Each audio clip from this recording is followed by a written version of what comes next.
on page 343, what the mystics have taught,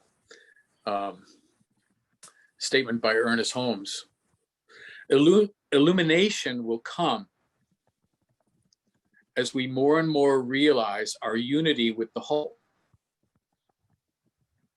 And as we constantly endeavor to let the truth operate through us. But since the whole is at the point of inner mentality, it will be here alone that we will contact it. Speak to him, thou, for he hears, in quotations.